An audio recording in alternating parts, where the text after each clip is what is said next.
Oke, baik kakak-kakak sekalian. Assalamualaikum warahmatullahi wabarakatuh. Selamat pagi, salam sejahtera untuk kita semua dan semangat pagi. Waalaikumsalam warahmatullahi wabarakatuh.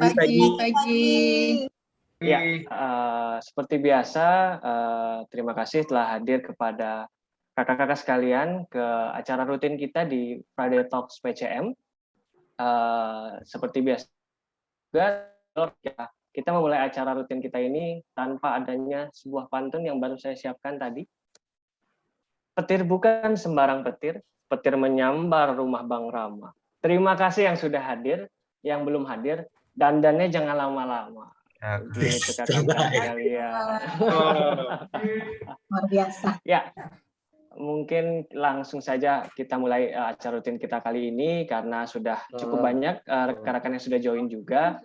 Dan untuk menyambut pagi ini sebelumnya terima kasih saya sampaikan kepada kakak-kakak baik itu senior leader di PCM, di kakak-kakak PCM serta kakak-kakak rekan Telkomsel lain yang sudah menyempatkan waktunya untuk dapat hadir ke acara rutin PCM Talks Friday Talks ini.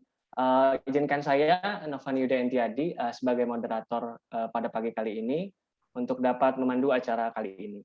Sebelum acara dimulai, seperti biasa, saya akan menyampaikan sedikit terkait rules of the game dari acara rutin kita kali ini.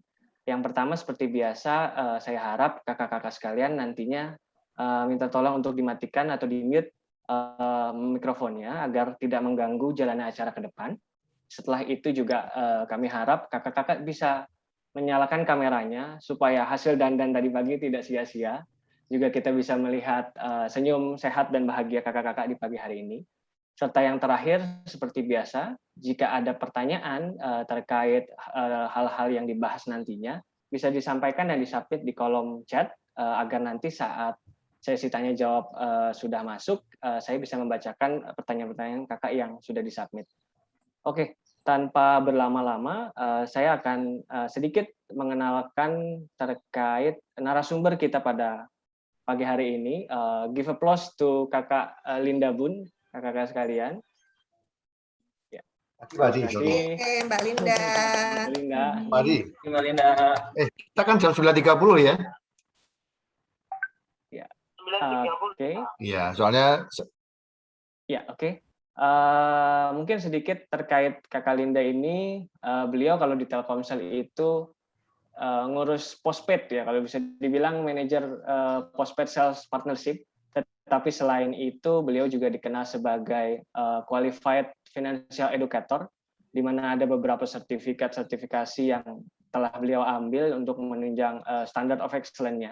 Beberapa contohnya adalah CFP, Certified Financial Planner, serta Certified Wealth Management. Beliau juga sering mengisi atau menjadi narasumber di berbagai seminar-seminar terkait finansial dan bagaimana mengelola wealth management di hari tua nanti. Setelah itu juga kalau tidak salah beliau punya forum diskusi untuk rekan-rekan Telkomsel dengan nama Sahabat Linda Bun. Dan untuk tema pada pagi kali ini, tema yang akan dibawakan Kakak Linda ini berjudul Wujudkan Pensiun ala BTS. BTS ini bukan BTS idola kaula muda sekarang, bukan Jungkook, bukan Jimin, bukan Suga, kok saya hafal ya. Tapi bahagia, tajir, sehat, dan sejahtera. Tanpa berlama-lama lagi, waktu dan tempat untuk Kakak Linda, saya persilahkan. Terima kasih. Thank you, Kak Novan. Terima kasih. Assalamualaikum warahmatullahi wabarakatuh dan semangat pagi. Waalaikumsalam warahmatullahi wabarakatuh. Waalaikumsalam Pagi. Terima kasih kakak-kakak seger ya pagi-pagi ini. Terima kasih atas kesempatan sharingnya. Sebelumnya saya mau kenalan dulu ya teman-teman. Ada Kak Zaki, terima kasih Kak Zaki, ada Pak Ana, Kak Ari ya, udah lama nggak offline nih Kak Ari. Ada Mbak Rina. Sehat, Mbak? Sehat. Siapa lagi nih? Ada Mbak Sila, Pak Joni di Semarang, Pak. Siapa lagi? Alhamdulillah di Semarang. Ya. Heriawan? Ada ya, nggak apa-apa. Semoga sehat-sehat ya kakak-kakak. izin sharing mengenai personal finance khususnya tentang pensiun. Bukan berarti saya pensiunnya udah kaya raya, bukan gitu ya, masih menuju ke arah sana sesuai dengan teori yang saya pelajari, dan saya ingin sharing hal ini kepada kakak-kakak semua agar kita nanti bisa pensiun sama-sama BTS gitu ya, bahagia, tajir, sehat, dan sejahtera. Amin gitu ya. Amin, amin, amin. Kita mulai.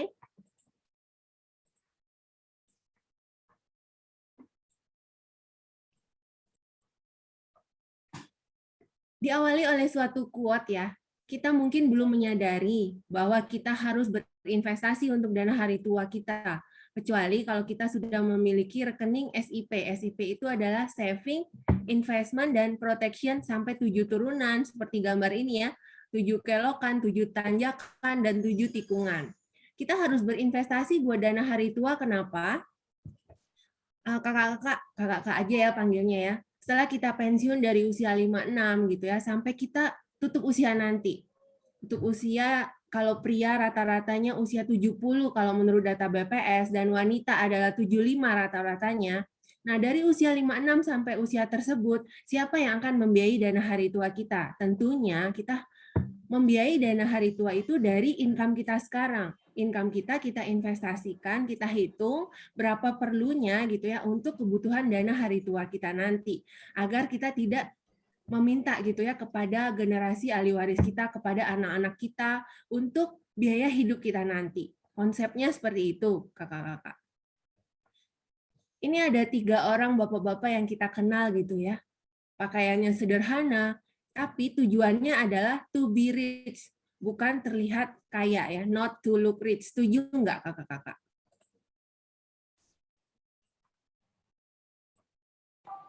Setuju. Oke. Ini ada 2 gambar gitu ya. Sebelah kiri itu adalah retirement saving kita.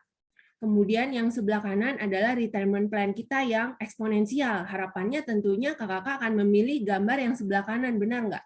Kalau sebelah kiri berarti saving kita itu ya, tabungan kita itu akan kita gerus terus nanti untuk pensiun gitu ya.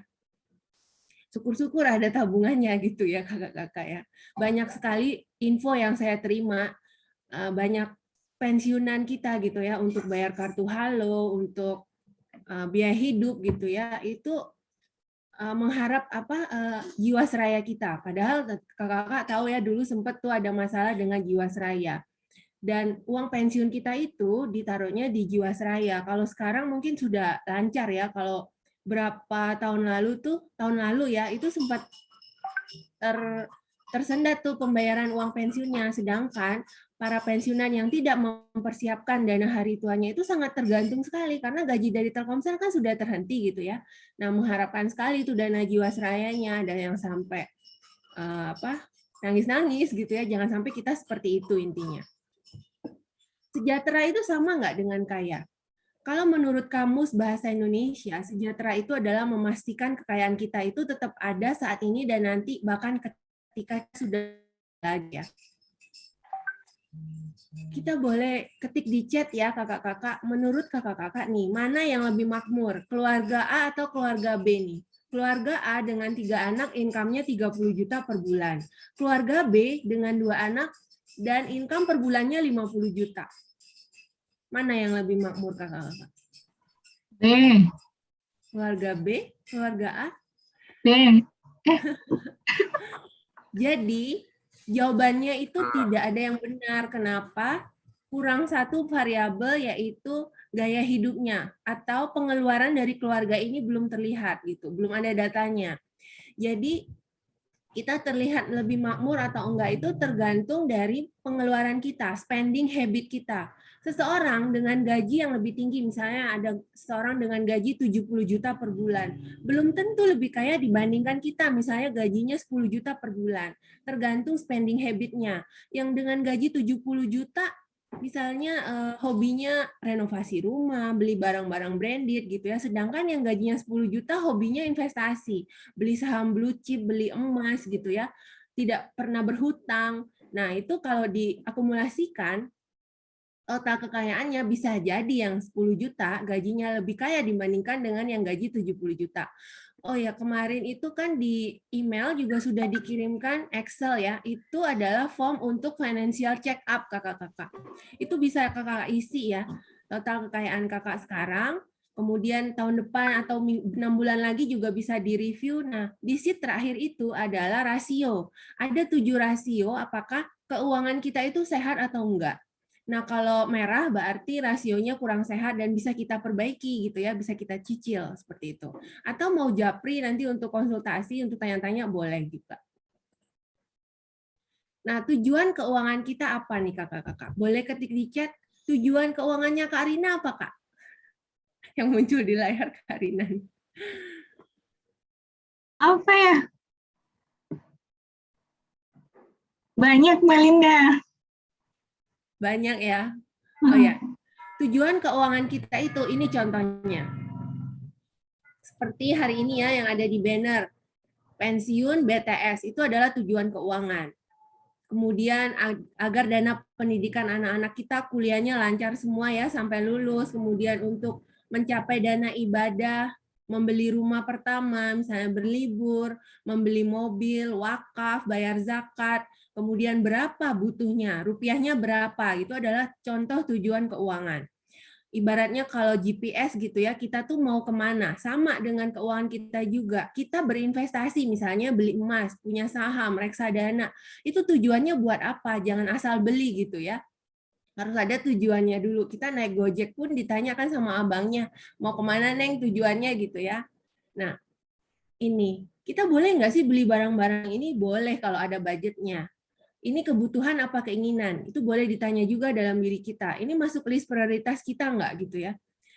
Misalnya kita pengen beli sepeda, harganya 30 juta, kalau dicicil 3 juta misalnya sebulan. Tapi kita cek dulu nih dompet kita punya nggak sih uang 30 juta tersebut. Nah kalau kita nggak punya berarti kita tuh belum sanggup untuk beli barang tersebut. Ada pepatah mengatakan, if you cannot pay cash, then you cannot afford it. Gimana caranya kalau memang pengen beli sepeda tersebut? Ya nabung dulu, investasi dulu sampai kekumpul uangnya, baru beli tuh barang gitu ya. Jangan pula tergiur sama pinjol ya. Sekarang pinjol lagi naik daun, pinjaman online gitu ya. Dari 20 juta bunganya bisa jadi 25 miliar. Nah, ini adalah penyakit-penyakit finansial kakak-kakak. Latte faktor. Kalau dulu kita ngantor di TSO, TLT gitu ya, tiap pagi kita ngopi. Kalau sebulan kita hitung gitu ya, uang kopi kita berapa? Bisa jadi 600.000 sampai 1 juta. Kakak-kakak bayangin, kalau uang tersebut dijadikan reksadana atau emas gitu ya, 10 gram, 1 gram gitu. Kalau 20 tahun kemudian, udah jadi berapa emas atau reksadananya? Kemudian ada lagi yang namanya latte faktor tuh adalah ongkos kirim, biaya administrasi bank gitu ya, langganan TV kabel. Nah, sorry kalau bapak-bapak juga tuh uang rokoknya ya kalau dikumpulin berapa. Kemudian OOTD ini adalah outfit of the day. Pengen tampil prima tiap hari posting di Instagram dengan baju yang gonta-ganti dan branded gitu ya. FOMO dan YOLO ini adalah terkenal di generasi milenial. Fear of missing out, takut gitu ya kalau ketinggalan dibandingkan teman-temannya misalnya di sosial media. You only live one, hidup hanya sekali, jadi uangnya dihabiskan sekarang. Itu adalah penyakit finansial ya kakak-kakak. Ini contoh penyakit finansial juga namanya hedonic treadmill. Yang kita kejar itu nggak akan tercapai gitu ya. Misalnya nih, kita punya gaji 4 juta. Kita tuh bisa loh nabung 500.000. Nah, kalau gaji kita 8 juta, harusnya nabungnya berapa kakak-kakak? 2 juta.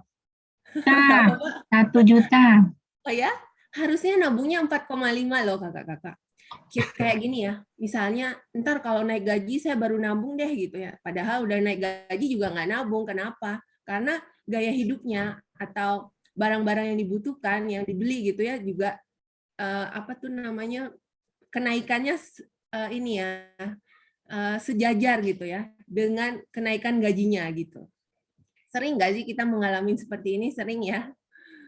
Nah, hendaknya uang yang kita terima itu kita sisihkan terlebih dahulu. Kalau kita udah tahu hitungannya nih, nanti kita akan hitung bersama ya. berapa sih kebutuhan pensiun kita nanti. Kalau kita udah tahu nih kebutuhannya, tentunya kita akan menyisihkan terlebih dahulu. Dari income yang kita peroleh, kita sisihkan untuk tujuan-tujuan keuangan kita. Sebenarnya konsep personal finance itu adalah income kita berapa, nanti kuenya itu akan kita bagi untuk tujuan-tujuan keuangan kita dulu. Misalnya tadi ada pensiun, ada pendidikan anak. Nah, setelah itu barulah kalau ada kelebihan, untuk pengeluaran kita, untuk gaya hidup kita gitu ya. Jadi kita tuh sebaiknya hidup dari gaya sisih, bukan dari sisa. Kalau sisa ya, income kita datang, kemudian kita belanjakan buat beli baju, misalnya ya, beli barang-barang branded, renovasi rumah. Kalau ada sisa, barulah ditabung gitu. Iya kalau ada sisa ya. Gitu ya kakak-kakak, bedanya gaya hidup sisa atau sisih gitu. Nah, hendaknya kita itu punya rekening SIP tadi ya, saving, investment, dan protection. Nah, bisa nggak sih seorang dengan gaji UMR hidup ini financial freedom gitu ya? Bisa kakak-kakak, asalkan ada panduannya ini. Ini adalah panduan konsep syariah. Nggak harus persis sama angkanya, tapi ini adalah yang sudah teruji gitu ya. 10% dari income kita, ibaratnya bulatan ini adalah income kita ya, kuenya gitu. 10% dari income kita maksimal itu adalah buat bayar zakat. Zakat mal gitu ya, zakat fitrah, zakat penghasilan. Nah, kemudian ada biaya sosial, sedekah, infak, sedekah. Nah, itu maksimalnya 10%. Untuk kasih orang tua misalnya kalau ke donasi sandwich, nah itu maksimal 10%. Kemudian 2% adalah kita sisihkan untuk investasi dan proteksi minimal. Untuk tujuan keuangan pensiun nanti, kemudian untuk kuliah anak-anak kita, nah itu minimalnya 20% dari income kita tiap bulan. Nah 30% ini adalah untuk bayar hutang kalau ada, hutang KPR, beli mobil misalnya ya, utang konsumtif kalau ada, kartu kredit. Nah hindari sebenarnya utang-utang konsumtif seperti ini. Nah, kalau nggak punya hutang lebih bagus lagi ya, sehingga investasi dan proteksinya bisa ditambah, ataupun gaya hidupnya. Nah, 40%-nya ini bisa kita habiskan untuk kebutuhan dan gaya hidup kita. Gampang kan ingetnya ya kakak-kakak, 1, 2, 3, 4 gitu. Contoh ya, seorang dengan kerjanya tuh office boy. Pak Ronald ini office boy, tapi dia di masa pensiunnya bisa menghasilkan 114 miliar. Kenapa? Karena doi gitu ya, doi itu rajin nabung di saham blue chip gitu kakak-kakak. Kemudian ada contoh Pak Richard ini seorang yang lulusan Harvard, gajinya gede banget dong pasti ya. Nah itu di tahun 2000 sibuk berhutang, renovasi rumah mulu gitu ya, sama gaya hidup tentunya. Dan pada saat krisis 2008 itu bangkrut kakak-kakak. Kalau bangkrut tuh berarti total hutangnya melebihi dari total asetnya. Ini juga contoh nih, seorang sekretaris, total kekayaannya bisa 9M, tapi artis gitu ya, kalau artis kan gajinya gede lah ya, itu nihil gitu total kekayaannya. Ini kenyataan ya, cerita nyata. Dan seringnya kita itu langsung loncat ke investasi pakai uang dapur gitu ya, uang panas. Padahal sebaiknya kita itu punya tabungan dulu dan menyisihkan buat dana darurat terlebih dahulu. Nanti ada slide tentang dana darurat ya, berapa sih minimal dana darurat yang harus kita miliki gitu. Nah, sebaiknya kita ikuti aturan ini 1, 2, 3, 4, jangan langsung jump ke tangganya investasi, apalagi itu pakai uang dapur gitu ya. Uang sekolah anak, uang nikah dipakai buat main saham gitu ya, yang ada nangis-nangis gitu nantinya. Nah, ini adalah roadmap buat Go Financial Freedom. Sebenarnya ngeliatin roadmap ini udah langsung ini ya, gampang gitu konsepnya, langsung ingat gitu ya. Pertama adalah kita itu harus tentunya punya income terlebih dahulu. Dari tadi kita diskusi gitu ya, kalau nggak punya income apa yang mau dikelola gitu ya kakak-kakak. Intinya punya income terlebih dahulu, kalau bisa jangan satu sumber, multiple stream of income. Kemudian kita punya dana darurat minimal 6 kali dari pengeluaran kita. Hutang kita maksimal 30-35%, kemudian cash flow kita harus positif. Cash flow itu seperti yang ada di Excel yang sudah pernah saya kirim, total pengeluaran kita itu lebih kecil daripada total pendapatan kita agar cash flow kita positif atau surplus gitu ya. Nah, setelah 3 ini siap, kita go to financial secure. kita mikirin tentang proteksi kita. Kalau kita tidak menganut, kalau kita menganut konsep ya asuransi itu tidak diperbolehkan, berarti kita harus memiliki dana darurat yang lebih besar. Atau at least kita punya yang namanya BPJS gitu ya. Setelah ini terpenuhi, kita go to financial stability. Kita memikirkan dana pensiun kita, rumah pertama, kemudian pendidikan anak. Kalau ada anak-anak milenial di sini ya, kalau ada anak milenial gitu ya, kalau ada anak milenial sudah aware terhadap dana hari tuanya sejak dini, itu murah banget investasi per bulannya gitu kakak-kakak. Dan bisa jadi dalam waktu 7 tahun atau 5 tahun ke depan udah dana hari tuanya, tinggal memikirkan tujuan keuangan yang lain gitu. Nah, setelah ini terpenuhi, anak-anak sudah selesai biaya kuliahnya gitu ya, kita bisa memikirkan buat bisnis, investasi, dan properti, misalnya punya kos-kosan atau kontrakan yang disewakan. Nah, setelah itu udah go financial freedom tuh kakak-kakak, punya passive income, wakaf dan warisannya bisa langsung dibagi gitu ya. Udah ada perencanaannya nih warisannya buat siapa, melalui hibah, melalui wasiat atau program waris gitu ya. Nah, tinggal menikmati hari tua tuh ya. Seperti itu kakak-kakak, roadmap go to financial freedom-nya. Ini sekilas ya. Sebenarnya ini ada di Excel, kakak-kakak boleh isi. Intinya itu kita harus mencatat. Kuncinya adalah mencatat tiap kali kita mengeluarkan uang kita. Harus kita catat. Misalnya hari ini jajan GoFood gitu ya, dicatat. Beli apa dicatat. Kenapa harus dicatat? Biar kita tahu berapa sih total pengeluaran kita bulan ini gitu. Kalau nggak kita catat, itu biasanya kita kayaknya nggak belanja deh. Kayaknya belanjanya baru dikit, padahal ternyata minus gitu ya. Nah, itulah perlunya kita mencatat. Kemudian ini adalah total kekayaan kita. Total kekayaan itu rumusnya gampang kakak-kakak. Total aset kita, semua aset ya, ada aset liquid, aset investasi, aset personal yang kita miliki dikurangi dengan total hutang. Nah, berapa total kekayaan kita sekarang? Gitu ya. Nah, sebaiknya total kekayaan ini juga growth ya, nggak hanya target kita aja yang growth ya. Kekayaan kita sendiri itu harus growth gitu kakak-kakak. Minimal 10% dibandingkan dengan tahun lalu gitu. Nah, ini adalah dana darurat. Dana darurat itu adalah dana yang kita butuhkan ketika kondisi mendesak. Misalnya nih, amit-amit gaji kita dipotong gitu ya, kemudian mobil rusak, nggak punya asuransinya, masuk UGD kalau kita punya SIMAS ya sekarang. SIMAS kita itu bisa kita gunakan sebelum kita pensiun. Gitu ya. Setelah kita pensiun nanti, kakak-kakak boleh pikirkan nih, mau pakai apa nih asuransi kesehatannya gitu ya. Kemudian misalnya rumah bocor, handphone error, laptop rusak. Nah, itu adalah dana-dana yang kita butuhkan dari dana darurat. Berapakah minimalnya? Nah, ketika pandemi itu minimal 6 kali dari pengeluaran bulanan gitu ya. Kalau belum cukup gimana? Bisa nyicil gitu ya. Ditempatkannya di mana dana darurat ini? Bisa di tabungan yang ATM-nya 24 jam. Ketika kita butuh bisa kita tarik. Kemudian deposito, emas, ataupun reksadana pasar uang. Gitu ya. Dana darurat rakyat Indonesia ini rata-rata 1 bulan. Makanya itu ketika ada PPKM, PSBB gitu ya, nah itu masyarakat kita biasanya teriak. Kenapa? Karena nggak punya dana darurat. Hidupnya hari itu buat makan hari itu istilahnya. Gitu ya. Nah ini tentang hutang. Hutang itu maksimal 35% dari income bulanan atau 30%. Dan itu bisa di breakdown lagi. Minimal 20%-nya itu untuk hutang produktif, misalnya hutang bisnis, hutang KPR gitu ya. Kalau hutang konsumtif, misalnya hutang kartu kredit, hutang KTA, pinjol, itu maksimal 15% dari income kita.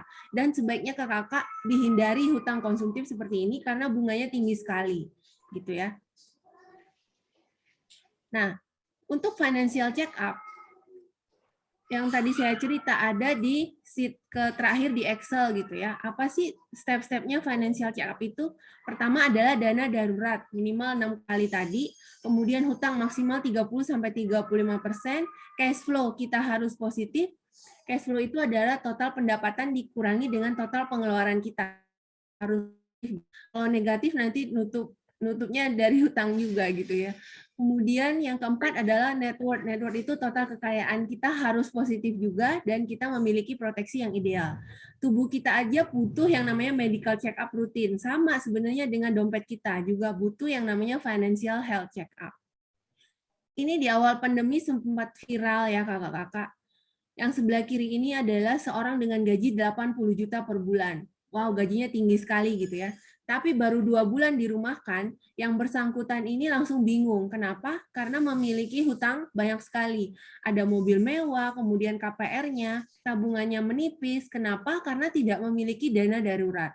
Sama halnya dengan yang sebelah kanan ini, gajinya di atas UMR jauh gitu ya, 20 juta sebulan. Kemudian karena pandemi dipotong separuh gitu ya sama kantor, 10 juta sebulan. Ternyata yang bersangkutan punya cicilan 4,5 juta sebulan. Mobil, ditambah dengan KPR-nya 5 juta, total cicilan 9,5 juta. Nah, tersisa 500.000 buat biaya hidupnya gitu ya. Tentunya tidak cukup nih untuk biaya susu anaknya gitu ya, untuk biaya hidup. Kemudian keluar-keluar di sosial media yang ada dibully sama netizen gitu ya, karena gajinya udah tinggi gitu. Kemudian sekilas mengenai financial security atau risk management. Gedung kita aja tuh ya punya yang namanya risk management. Ada latihan kebakaran gitu ya, kalau tsunami gimana gitu, tentunya gempa gimana. Nah, sama sebenarnya dengan keuangan kita, dengan diri kita. There is no wealth management without risk management. Kita bisa transfer atau sharing risiko manajemen kita. Risiko kehidupan kita apa? Pertama adalah sakit berat gitu ya. Semoga kita selalu diberikan kesehatan, tetapi hal-hal ini tidak bisa kita hindari gitu ya. Kemudian die too soon, meninggal mendadak, kemudian disable, patah tulang. Saya pernah nih mengalami patah tulang nih ya kakak-kakak, pakai tongkat 3 bulan gitu ya, disable. Kemudian live too long. Live too long ini juga risiko kakak-kakak. Misalnya nih, kita dikasih umur panjang sampai usia 99. Nah, itu kita yang mesti pikirkan adalah biaya hidup ketika dari kita pensiun sampai usia 99 itu dari mana biayanya. Nah, kakak-kakak kalau misalnya nih terjadi risiko sama karyawan ya tutup usia, kakak-kakak tahu nggak santunan yang diberikan sama HCM kepada keluarga, kepada pasangan itu berapa kali kakak-kakak? Tahu? Kuis nih.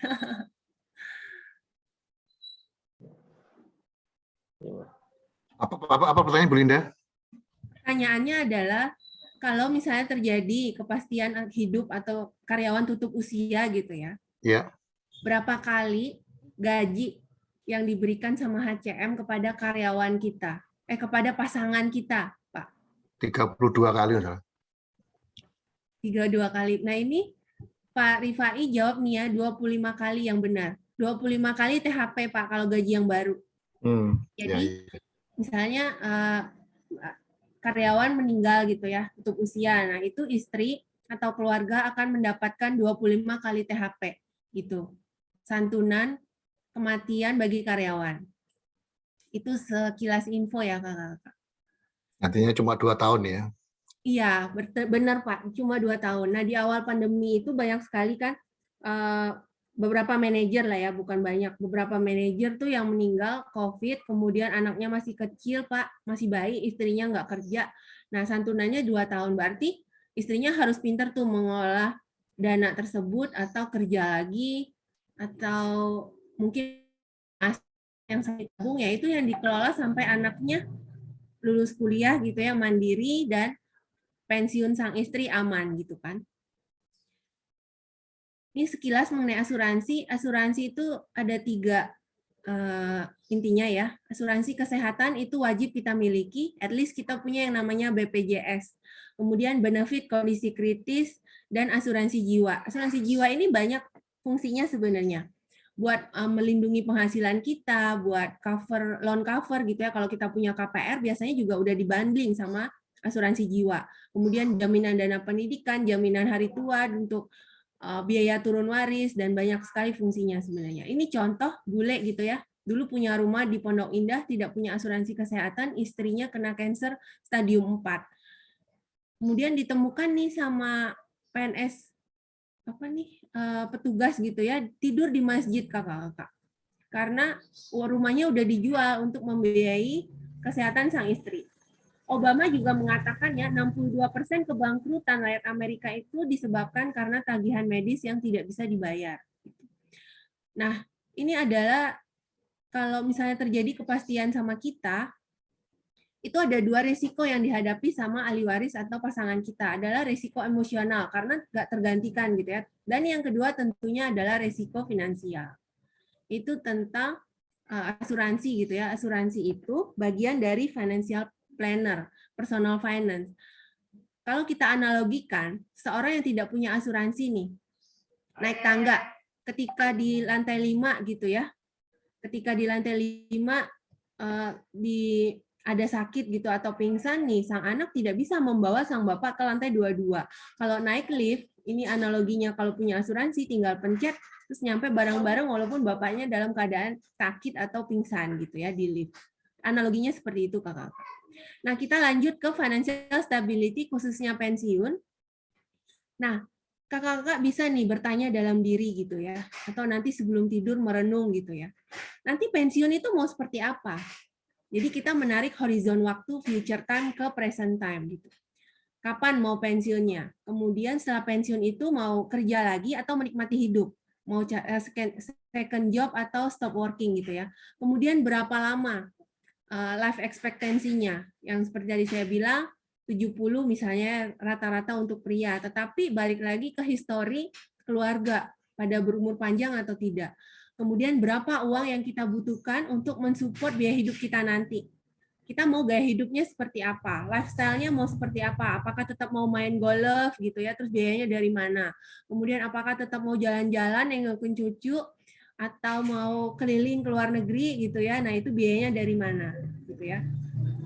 Terus mau tinggal di mana ketika pensiun nanti, mau pensiun seperti apa, nah itu bisa kita bayangkan gitu. Seperti ini contohnya ya, apakah mau jadi guru, mau tetap arisan, mau keliling gitu ya, mau main golf. Nah, mengapa sih kita tuh harus memikirkan tentang investasi dana hari tua kita? Pertama adalah harapan hidup itu semakin hari semakin panjang. Kenapa? Kedokteran itu ya semakin canggih. Teknologi juga semakin modern, dokter-dokter juga semakin pinter, obat-obat juga semakin bagus khasiatnya. Makanya life expectancy itu semakin panjang umurnya tuh ya. Kemudian inflasi. Inflasi ini adalah dalam tanda petik musuhnya pengelolaan keuangan.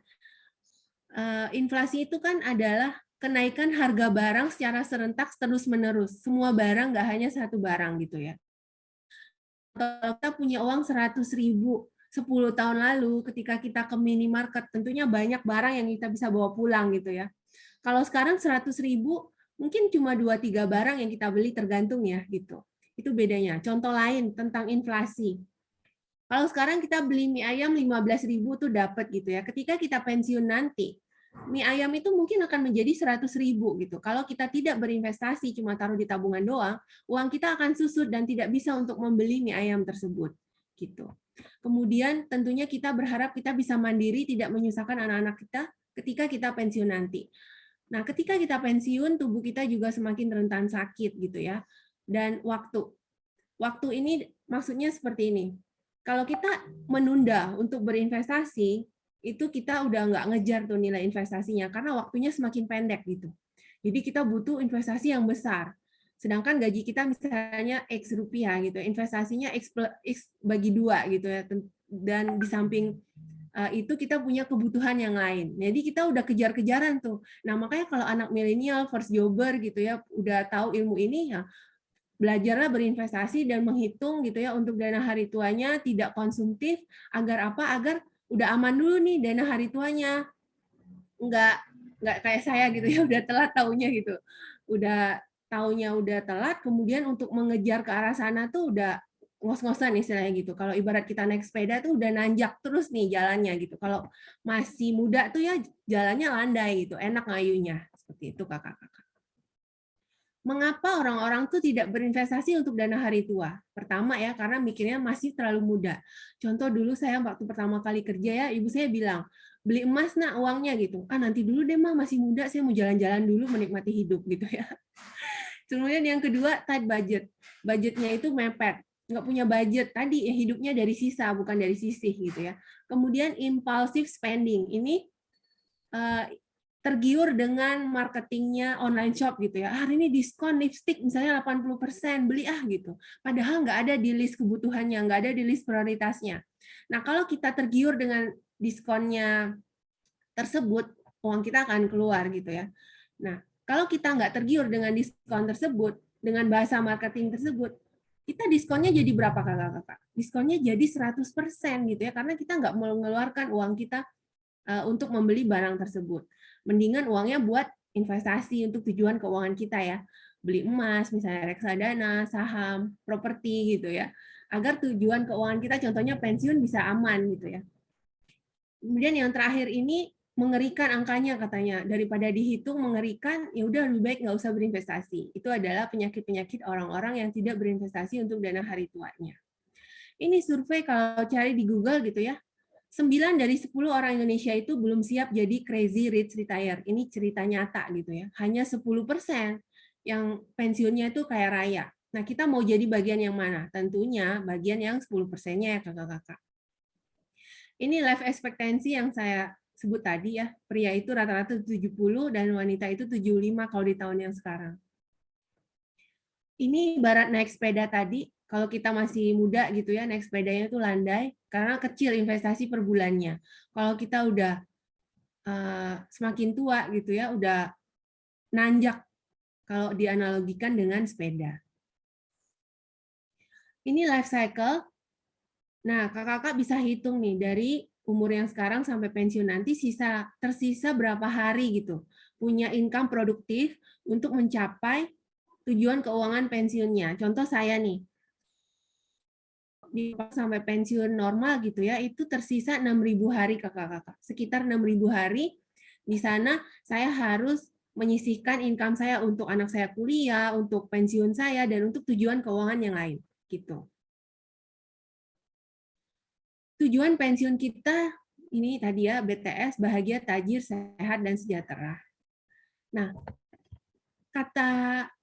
ada pepatah yang mengatakan nih, bila Anda terlahir miskin, itu bukan salah Anda, katanya. Bila terlahir miskin, itu bukan salah Anda. Tetapi bila pensiun miskin, itu murni salah Anda.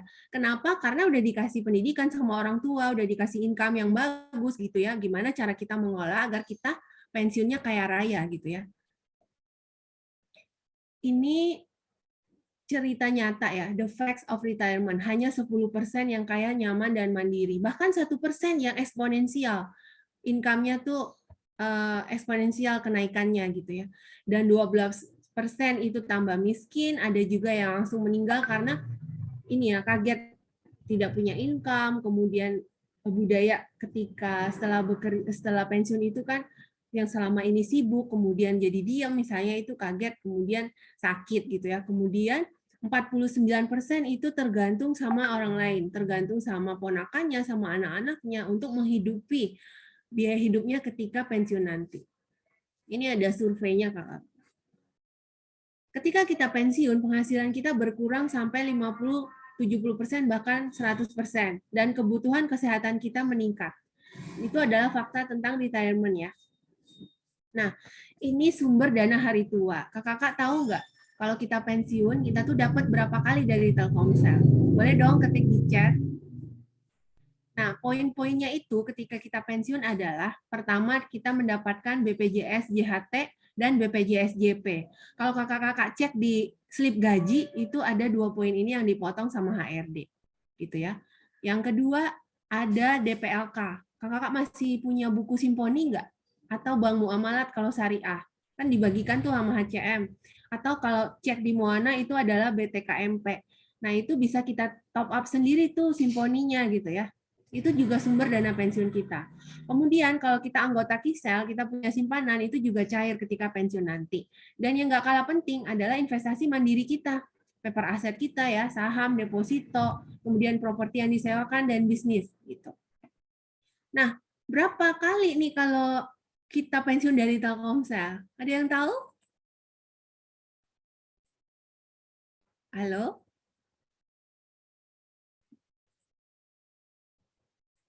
32 kali. Jadi rumusnya gini kakak-kakak, saya catat ya. Kalau nggak salah ya, kalau nggak berubah nih. Sekarang itu yang ada cuma skema lamsam. Kalau dulu kan ada bulanan, itu nggak ada lagi lamsam. 2,5 kali gaji dasar, bukan THP ya. Gaji dasar kita berapa? Dikali masa kerja maksimal 30 tahun. Kalau misalnya kita kerjanya nanti 30 tahun, ketika kita pensiun pengalinya tetap 30 gitu. Nah, teman-teman bisa cek nih berapa angkanya gitu ya. Tapi jangan pula terlalu berharap sama angka ini. Kenapa? Karena pertama kita tidak tahu ya masa depan Telkomsel. Tentunya kita optimis tetap. Tapi kan kita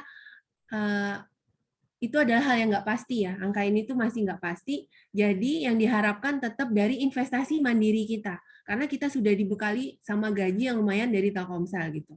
Nah itulah yang kita kelola.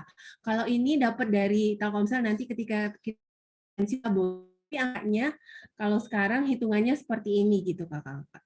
Oke, 2,5 kali gaji dasar dikali masa kerja maksimal 30 tahun pengalinya. Gitu.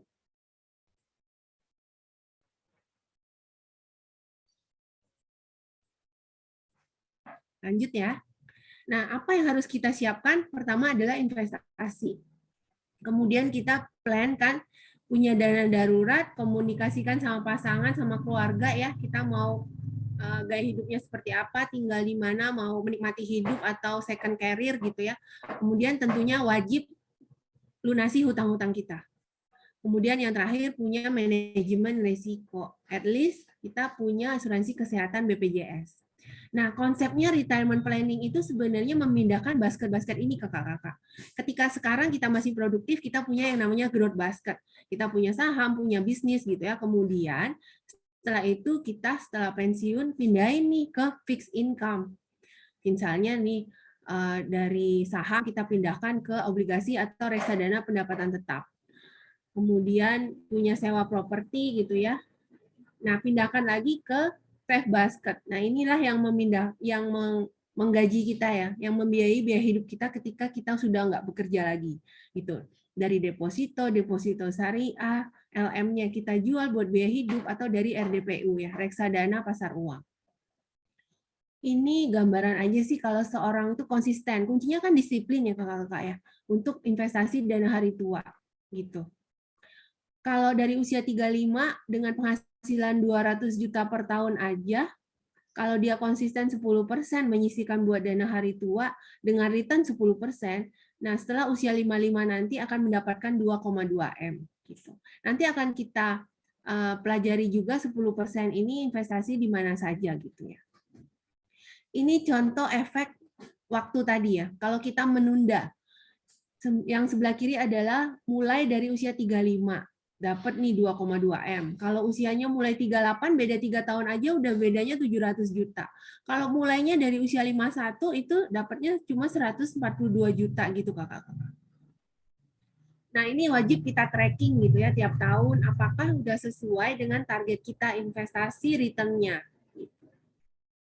Kata Albert Einstein gitu ya, compound interest itu adalah keajaiban dunia yang ke-8. Kalau kita mengerti, kita earn. Kalau kita nggak paham, kita membayarnya gitu. Karena kalau kita nggak berinvestasi, cuma taruh di tabungan doang, itu pertama akan kalah dibandingkan dengan inflasi, uang kita akan semakin susut, dan kita akan membayar lebih nanti untuk uang pensiun kita nanti. Membayar lebih contohnya gini ya.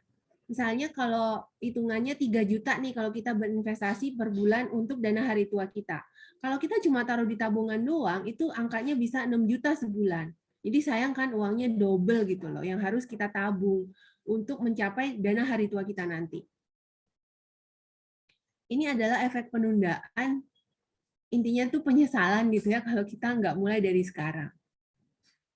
Nah, ini adalah instrumen-instrumen investasi yang dapat kita gunakan untuk membantu kita mengalahkan inflasi dan membantu kita mengalihkan uang kita gitu dengan cara yang halal.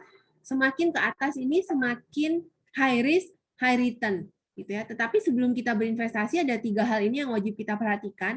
Pertama, kita tuh berinvestasi tujuannya buat apa? Misalnya dalam hal ini tujuannya buat pensiun. Jangka waktunya masih berapa lama pensiunnya? Ketika kita butuh waktu buat mencairkan itu masih butuh waktu berapa lama? Ketiga adalah profil risiko kita ini apa? Ada moderat, ada agresif, ada konservatif. Nah, profil risiko bisa kita cek, ada banyak formnya sih di Google gitu. Atau nanti saya bisa kasih ke Kak Zaki gitu ya. Tabungan, deposito, reksadana, pasar uang. Nah, boleh nggak sih kita berinvestasi itu di deposito? Boleh-boleh aja. Buat apa? Buat dana darurat yang tadi slide sebelumnya ya. Nah, semakin ke atas ini semakin high risk dan high return. Ada reksadana pasar uang, ada emas, obligasi, surat hutang negara, sukuk gitu ya. Ada reksadana pendapatan tetap, P2P lending, contohnya apps-nya Investri gitu ya.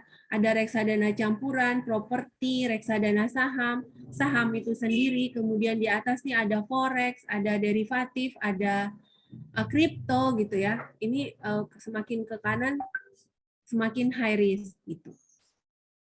Ini inflasi di tahun lalu sekitar 3-4% per tahunnya.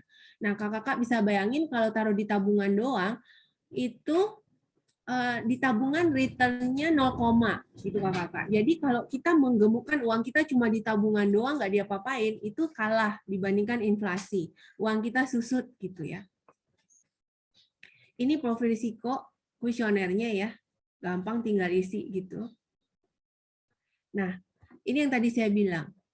Kalau kita cuma taruh di tabungan, walaupun uang kita itu di atas 1 miliar, itu return-nya cuma 0,2% per tahun. Nah, kalau inflasi 3-4%, uang kita susut ya, karena inflasinya lebih besar dibandingkan dengan return tabungan. Deposito seperti apa? Deposito juga sekarang ini kan suku bunganya deposito di bawahnya inflasi ya, belum lagi dipotong pajak 20%. Ini contoh data Juni. Sekarang sih angkanya mirip-mirip sih. Contoh BCA gitu ya, atau Syariah juga bisa kakak cek. BCA 2,85% per bulan gitu ya. Ini per tahun dengan suku bunga bulanan. 2,85% per tahun dipotong pajak 20%, netnya cuma 2,2-an gitu ya. 2,2-an 2,2% dibandingkan inflasi 3% masih lebih kecil return-nya yang kita terima kalau kita taruh di deposito. Tapi boleh nggak kalau kita taruh uang kita di deposito? Boleh buat dana darurat gitu ya. Atau buat tujuan keuangan yang jangka waktunya pendek gitu kakak-kakak. Ini adalah surat hutang sih, lagi nggak ada ya kalau saya cek.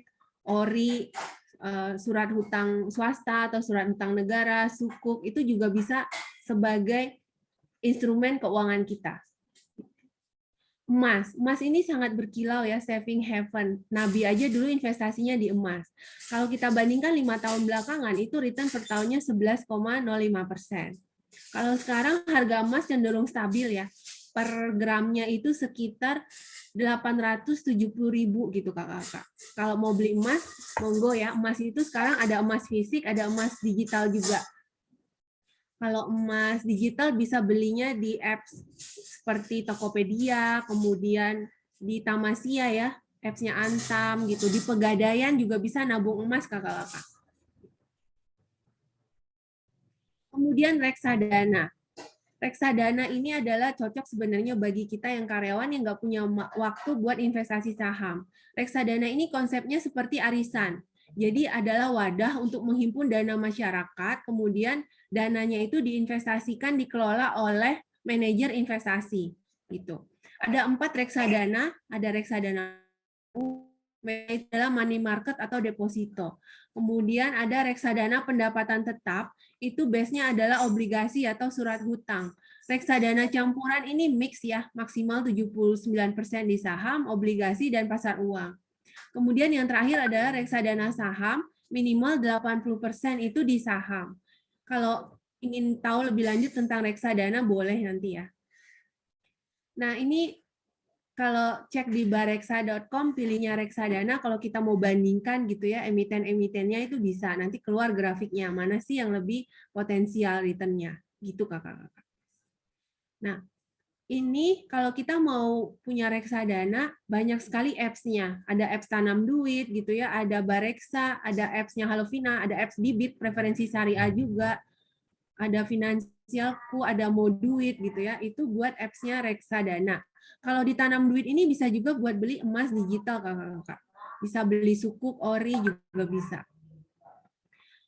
Kemudian ini berdasarkan jangka waktu. Kalau misalnya jangka waktu yang mau kita cairkan itu berapa tahun?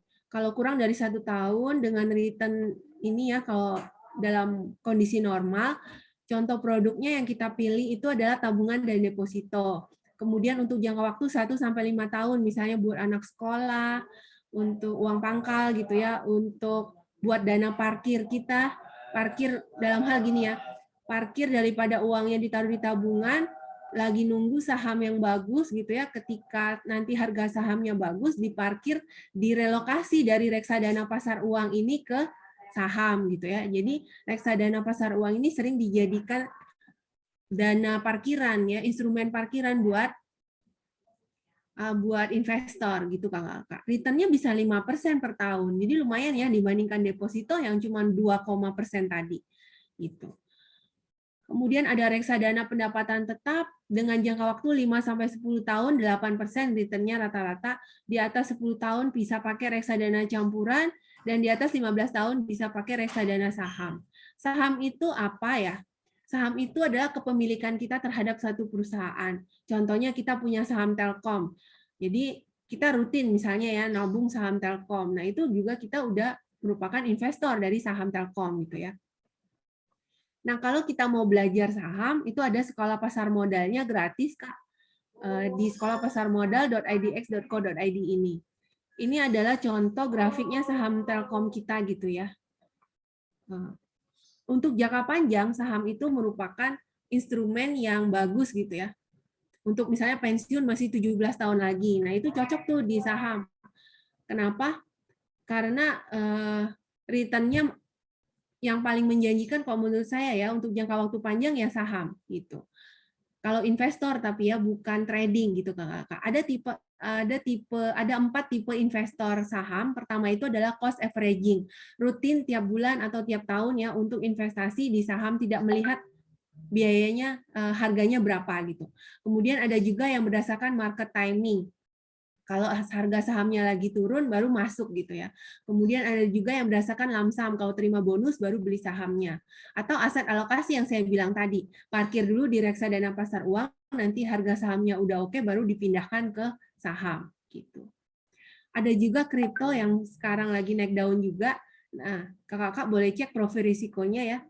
Kalau di kripto ini harus dipelajari juga, harus dapat feel of experience-nya gitu ya, investasi atau spekulasi sih ini gitu. Ada juga instrumen P2P lending, syariah itu Investri namanya. Itu investasi di sini ya. Ini konsepnya adalah lender dan borrower. Jadi kita sebagai lender meminjamkan uang kita kepada borrower, contohnya UKM, warung kopi seperti itu, dan itu ada kredit ratingnya. Apakah dia telat bayar, ada A, A+, B gitu ya. Itu bisa kita pilih, kita mau meminjamkan uang kita ke borrower yang mana gitu. Kemudian properti gitu ya, rumah. Properti itu juga merupakan instrumen yang cukup menjanjikan ya, apalagi di era milenial ini konon katanya Gen Z gitu ya, dan milenial itu nggak mau punya rumah. Jadi kita yang memang mau bisnis di properti ini untuk disewakan atau dikontrakkan, bisa kita sewakan kepada generasi ini. Cuma ada kelemahannya untuk properti gitu ya, kurang liquid ketika kita butuh gitu ya, kita jualnya tuh butuh waktu gitu Kakak. Ketika kita hidup aja nggak liquid, apalagi ketika kita sudah tidak ada lagi nanti. Nah, intinya itu dari semua aset yang kita pelajari tadi ya, instrumen-instrumen tadi, kita harus melakukan diversifikasi. Don't put your eggs in one basket. Jadi kita tidak boleh menaruh dana kita itu di satu alat aja. Jadi kita harus diversifikasi. Nah, sekarang kita masuk kepada hitungannya.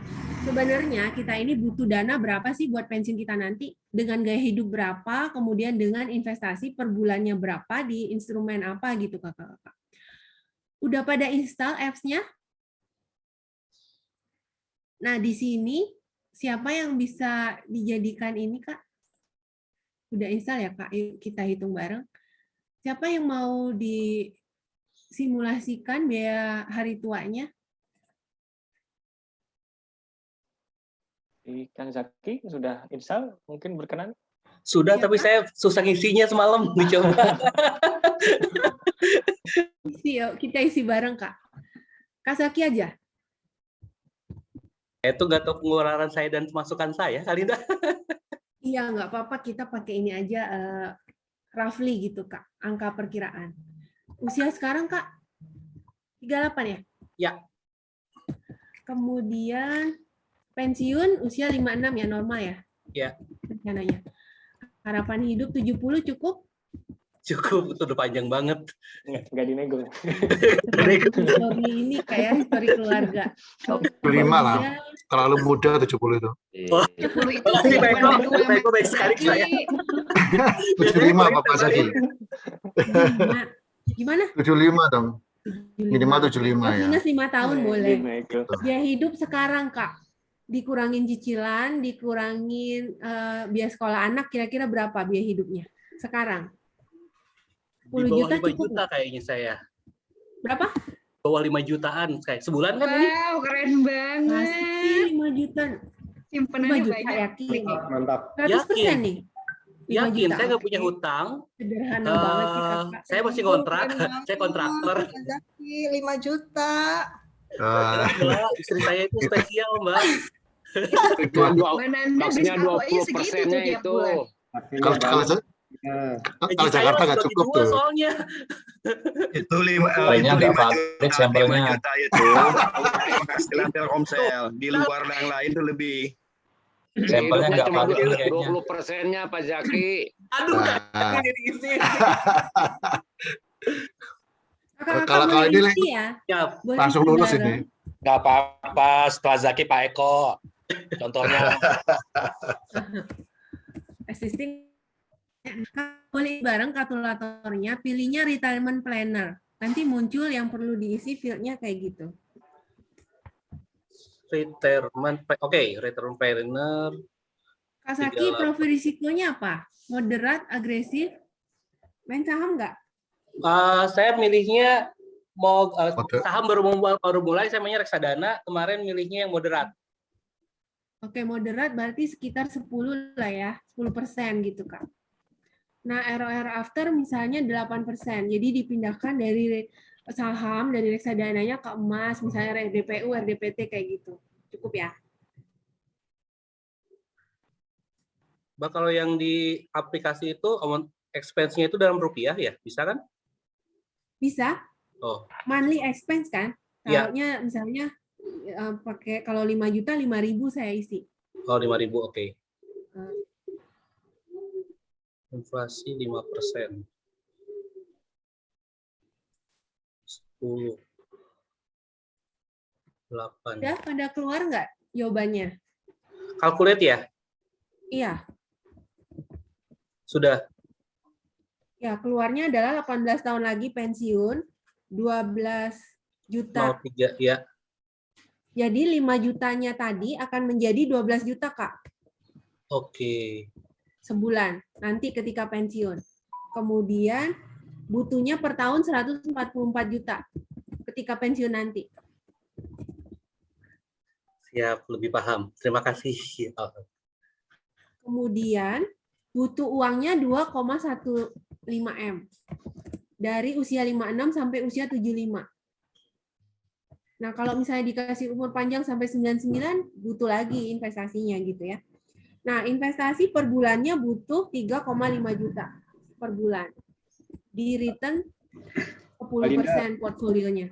Mbak Linda, Ya, siap. tanya Mbak, kalau biaya hidup itu kan sekarang mungkin sudah ada biaya pendidikan anak gitu ya. Nanti setelah pensiun kan itu sebenarnya akan berkurang sebenarnya, lebih kepada tadi mungkin kesehatan dan sebagainya gitu kan. Artinya Iya. mungkin dari yang 5 juta Mas Zaki alokasikan itu kan sudah ada biaya pendidikan anak dan sebagainya yang memang dibutuhkan pada saat dia masih muda gitu kan. Tapi kalau sudah tua kan sebenarnya enggak. Ya, tadi saya tanya Mas Zaki, biaya hidup di luar cicilan dan sekolah anak, Pak. Jadi asumsinya 5 juta ini udah bersih ya. Udah nggak ada cicilan dan biaya sekolah lagi gitu, Pak. Ya, untuk relatif mostly untuk makan aja lah ya. Iya, makan, bayar listrik, air, terus buat transportasi, Pak. Sama jalan-jalan lah, Pak. Ya. Pasti. Buat ini ziswaf ya, zakat, infak, sodako gitu, Pak. Gitu. Boleh tanya nggak? Boleh, Pak. Kalau biaya hidup sekarang Mas Jaki kan 5 juta. Mungkin Mas Jaki tahun depan sudah jadi VP. Amin. Biaya hidupnya 25 juta sebulan. Iya, tinggal nah, hitung, gimana Pak. cara ngitungnya itu? Ya, tiap kita kan harusnya review ya kondisi keuangan kita itu at least tiap tahun atau tiap 6 bulan sekali. Jadi nanti kalau udah naik jabatan nih Kak, dinaikin gaya hidupnya juga kan pasti gitu ya.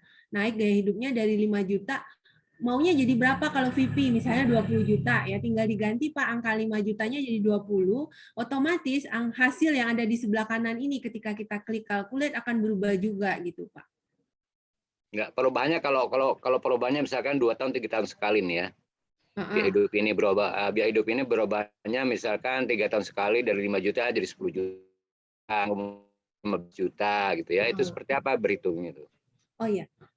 Yang akan berubah tuh nanti di sini, Pak. Di 6 angka ini akan berubah semua nanti. Nah, yang paling penting kan ini investasi per bulannya, 3,5 juta per bulan. Kalau gaya hidupnya naik, otomatis 3,5-nya bisa jadi berapa? Berapa kalinya gitu ya. Tergantung biaya hidupnya naiknya jadi berapa. Gitu. Nah, 3,5 sekarang kan butuhnya 3,5 juta per bulan investasi rutin Mas Zaki di return investasi 10%. Nah, kalau nanti gaya hidupnya naik jadi 2 kali lipat ya. Kalau saya kali 2 minimal 7 juta gitu, Pak. Jadi semuanya itu ada perhitungannya. Kalau nggak mau bulanan, maunya lamsam gitu ya. Kebetulan punya uang lamsam nih 358 juta. Ya lebih enak lagi jadi ya. Langsung nih 358 juta dialokasikan Mas Zaki nih di return 10% tinggal di review tiap tahun jadi Mas Zaki nggak perlu lagi mikirin dana hari tuanya udah tercapai gitu Kak. Tinggal ngeliatin portfolionya nih raportnya gitu ya sesuai nggak sih returnnya 10% dari lamsam yang diinvestasikan gitu Pak. Menjawab Pak? Ada pengaruhnya nggak dari environment kebijakan pemerintah ataupun dari sisi politis perekonomian atau politisasi di negara kita ya. Jadi artinya pada saat kita berhitung ideal ini dipengaruhi oleh aspek lain di luar itu. Ada nggak kira-kira? Kalau pengaruhnya pasti ada Pak ya. Ketika kita hidup di Indonesia nih, pasti lingkungan di negara kita mempengaruhi. Tapi contoh kayak sekarang, pandemi gitu ya. Mau pandemi atau enggak kan kita yang punya kendali atas uang kita kan. Kita mau gaya hidupnya seperti apa. Mau ngerem atau mau jajan terus gitu ya. Sama ketika kita pensiun nanti nih kita yang punya kendali atas diri kita. Ketika pensiun nanti mau biaya hidupnya seperti apa. Apakah mau tetap main golf, biayanya dari mana gitu ya. Kalau nanti ada kebijakan pemerintah yang ekstrim gitu ya, kayak ini jadi negara sosialis misalnya gitu ya, yang nggak mungkin juga ya contohnya. Intinya tuh Pak, kita yang punya kendali atas hidup kita ketika pensiun nanti, mau negara mau jadi punya kebijakan apa, misalnya pajak dinaikin sama negara nih, contoh kayak sekarang ya 2022 PPN mau naik nih. Nah PPN mau naik berarti kan biaya hidup kita akan tergerus juga kan. Nah, tapi kan yang kita hitung di sini adalah netnya. Gitu, udah dipotong pajak, udah dipotong segala hal gitu ya. Intinya tuh biaya hidup yang kita alokasikan tiap bulan tuh segini gitu, Pak. Kebayang, Pak? Ya, oke. Jadi, ketika misalnya ini nggak cukup gitu ya, misalnya 5 juta kebesaran gitu. Nah, ada 3 hal yang bisa kita lakukan. Pertama, biaya hidupnya kita turunin jadi 80%. Terus yang kedua, umur pensiunnya yang tadinya 56 kita panjangin jadi 65 baru pensiun. Apa yang kita lakukan? Ya kita cari pekerjaan misalnya jadi konsultan atau kita bisnis gitu. Kemudian yang ketiga kita cari investasi yang lebih besar lagi gitu. Kalau di sini contohnya Mazaki kan 10%. Nah, itu ketika kita ingin ya biaya hidupnya lebih besar lagi, itu investasinya bisa kita cari di atas 10%, misalnya 12%. Ketika investasinya kita mendapatkan instrumen dengan portfolio, kita bisa mendapatkan biaya hidup yang lebih tinggi lagi gitu. Atau dengan kata lain, investasi yang kita sisihkan tiap bulan atau lump sum ini bisa lebih kecil. Kenapa? Karena investasinya kita bisa dapat lebih besar lagi gitu. Kebayang ya kakak? Logikanya. Jadi kalau kita punya target nih, pensiun kayak contoh Mazaki ini ya, targetnya segini. Tapi ketika misalnya dirasa 3,5 juta ini kebesaran dengan gajinya, berarti ada 3 hal yang bisa dilakukan oleh Kak Zaki. Pertama adalah biaya hidupnya diturunkan dari 5 juta ini jadi misalnya 80%-nya, jadi 4 juta. Kemudian yang kedua, umur untuk pensiunnya dipanjangin, jangan 56, tapi usia 65 baru pensiun gitu. Cari second career atau bisnis gitu ya. Kemudian yang ketiga, return investasinya dicari yang lebih besar dari 10%. Gitu. 3 ini aja yang dibolak-balik. Nah, pertanyaan selanjutnya, di manakah investasi portfolio dengan return 10% ini? Nah, ini cara ngitungnya gampang juga kakak-kakak, bisa buka di Excel gitu ya. Contoh, Kak Saki dari 3,5 juta ini 2 jutanya di saham misalnya ya. Returnnya 12%. Kemudian 1 jutanya di RDPU. 500 ribunya di emas misalnya ya. Di deposito deh. Nah, ini kita bisa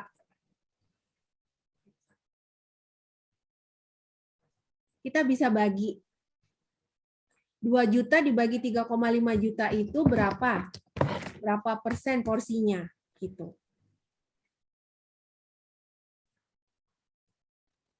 Udah dapat kakak-kakak hitungannya yang lain?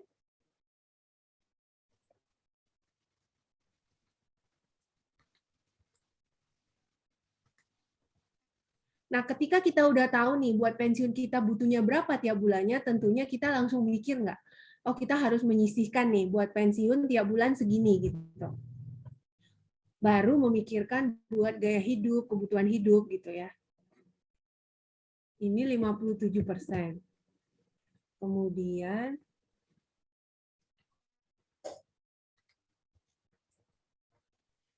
ini 29%.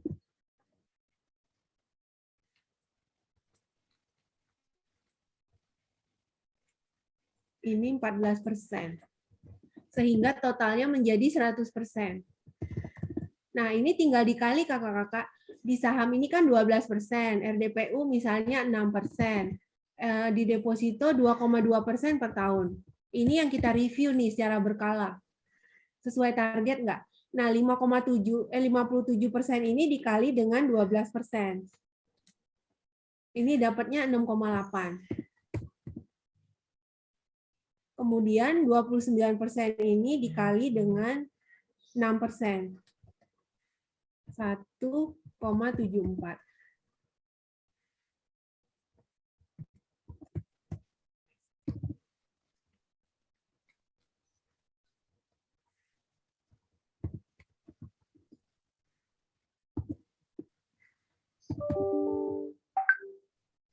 Nah, ini tinggal kita tambah 6,8 dikali 1, ditambah 1,7 ditambah 0,3 ini hasilnya 10% enggak? Enggak kan ya? Berarti portfolionya ini harus diubah sehingga menghasilkan 10%. Kalau Kak Saki tetap memilih naruh uangnya 3,5 juta di deposito ini, berarti pensiunnya enggak cukup nih, enggak nyampe 5 juta tiap bulan gitu. Kebayang enggak kakak-kakak? Yang diputar-putar sebenarnya ini doang. Nah, kalau misalnya ingin tetap di sini, berarti angkanya enggak 3,5 juta gitu. Kita pakai angka yang ini.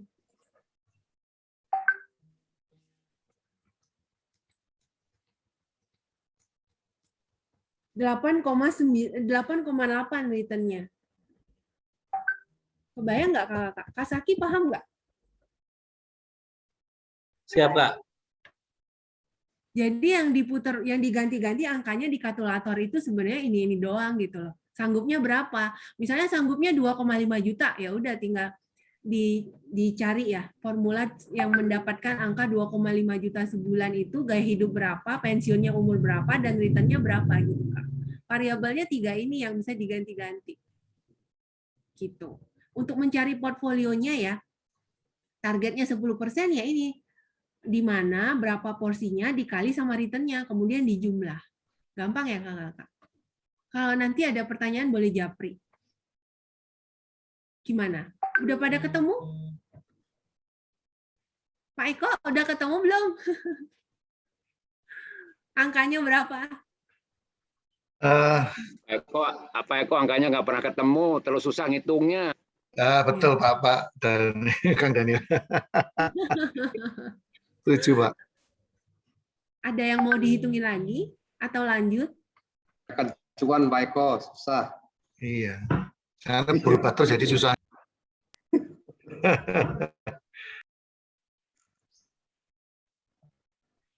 Lanjut Kak. Lanjut dulu mungkin Kak Linda. Oke.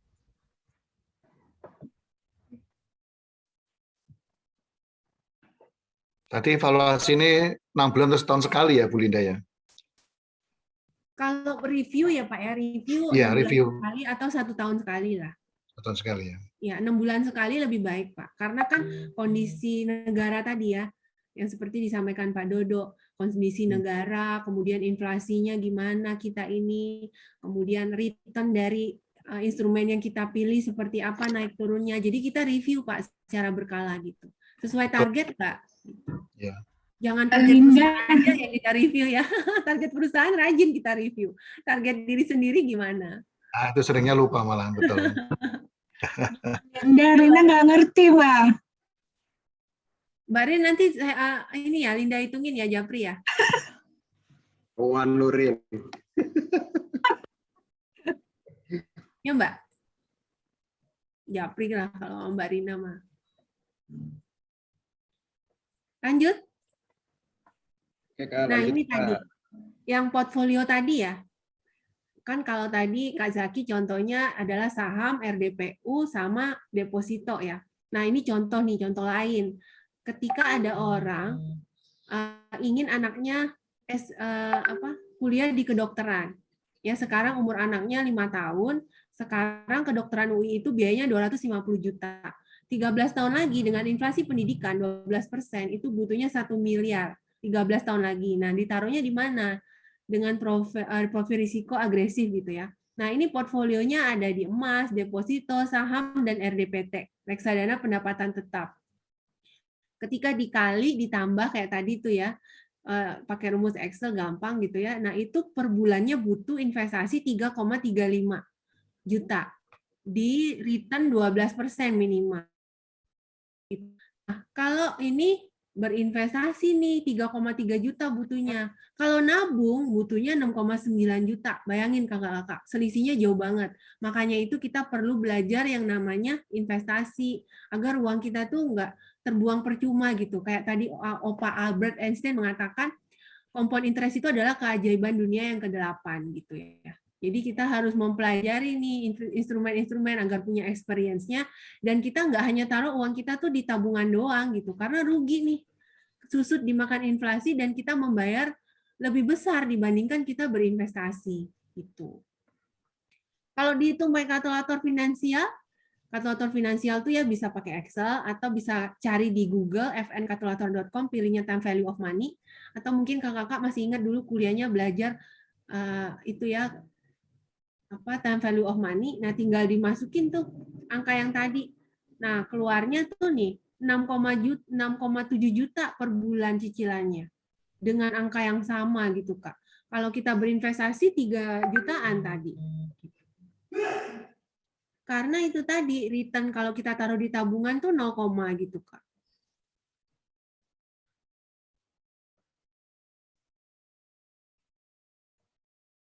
Nah, kenapa sih kita itu harus berinvestasi untuk dana hari tua kita agar salah satunya kita tidak menjadi sandwich generation? Kakak pernah dong ya makan sandwich? Nah, kayak gini nih 3 lapis. Jadi generasi yang di usia produktifnya terjepit.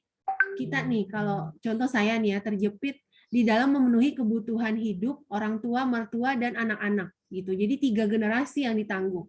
Itu adalah pengertian dari sandwich generation. Ditemukan oleh Dorothy Miller tahun 81. Nah, ini ya sandwich 3 lapis gitu. Nah, sumber income-nya kalau sandwich generation itu adalah dari anggota keluarga yang masih bekerja atau kiriman uang atau barang dari anak-anaknya, dari keluarganya. Dan sumber income, sumber dari BPS-nya, sumber income-nya orang Indonesia itu hanya 1% doang yang punya investasi dana hari tua loh kakak-kakak. Dan 6% yang punya uang pensiunan. Gitu. Dan 93%-nya ini adalah sandwich generation gitu, yang seperti videonya tadi diputar sama Kak Zaki gitu ya. Nah, kalau kita nggak achieve gitu ya, apa yang harus kita lakukan? Kalau tadi hitungannya ya, investasi per bulannya kayaknya nggak sanggup gitu ya. Nah, ada 3 hal. Yang pertama adalah kerja, dan kerja lagi. Yang kedua adalah delay of retirement. Yang tadinya retirement usia 56, mungkin baru bisa retirement usianya 65 gitu. Kemudian kita menurunkan gaya hidupnya. Dari yang tadi 5 juta turun jadi 80%-nya misalnya gitu. Kita kan temanya hari ini adalah BTS, bahagia. Kalau kita sehat fisik, sehat keuangan, dan sehat pikiran, tentunya kita akan bahagia gitu ya. Nah, sehat fisik itu kita harus berolahraga rutin. Di pandemi ini kakak-kakak udah olahraga rutinnya apa gitu ya kakak. Nah, kalau makanan juga gitu. Hendaknya kita mengkonsumsi makanan yang sehat, tidur cukup ya, punya medical check up, suplemen atau vitamin yang kita konsumsi juga cukup. Nah, ini adalah kalori per hari rata-rata gitu ya, agar kita tetap punya tubuh yang ini ya, atletis gitu istilahnya. Harus olahraga rutin. Olahraga rutin di rumah tuh banyak sih. Contohnya aerobik online gitu ya. Telkomsel juga suka loh ngadain kakak-kakak. Hari ini pagi-pagi tuh ada juga sebenarnya senam rutin tuh. Kemudian yoga rutin kalau saya cek, aerobik rutin gitu ya, atau mau apa tuh senam barbel itu rutin. Itu banyak sebenarnya cara-cara yang bisa kita lakukan di rumah. Push up di rumah. Di rumah ya Pak. Push up ya. Push up, kemudian ngeplank 3 menit, kemudian sepeda statis gitu ya. Banyak sih yang sebenarnya yang kreativitas yang bisa kita lakukan di rumah gitu. Jangan kerja tok gitu ya Pak. Nanti sudah pensiun nyesel lagi. Udah telat gitu. Ada 4 cara untuk memproduksi income. Yang pertama adalah employee, seperti kita sekarang. Tidak ada yang salah dengan employee, tapi kita juga bisa loh memasuki kuadran kanan. Contohnya kayak Pak Joni gitu ya, punya bisnis gitu. Kemudian investor, Kak Zaki gitu ya, investor saham. Itu juga kita tuh walaupun kita berada di kuadran kiri, juga kita bisa sekaligus berada di kuadran kanan. Dengan menjadi business owner, investor, atau self-employee gitu ya. Nah, ini aset-aset kita itu apa sih alurnya gitu ya? Atau aset ini bisa kita ganti jadi wealth gitu ya. Pertama adalah aset kreasi. Ketika kita punya gaji, kita kan bisa beli instrumen banyak ya, bisa deposito, saham, reksadana, properti gitu. Kemudian asetnya kita akumulasi. Kemudian kita preservation tuh kita maintenance, kita proteksi gitu ya. Nah, lalu ada yang namanya ketika kita sudah nggak ada nanti, kita distribusi pakai hukum waris. Kalau Muslim wajib hukumnya menggunakan faraid atau hukum waris Islam. Dasarnya adalah surat An-Nisa ayat 11, 12, dan 176 gitu kakak-kakak. Dan kalau di Islamic Financial Planning ya, perlu ada satu step lagi yang namanya asset purification. Jadi asetnya ini udah bayar zakat atau belum gitu ya, hutangnya seperti apa.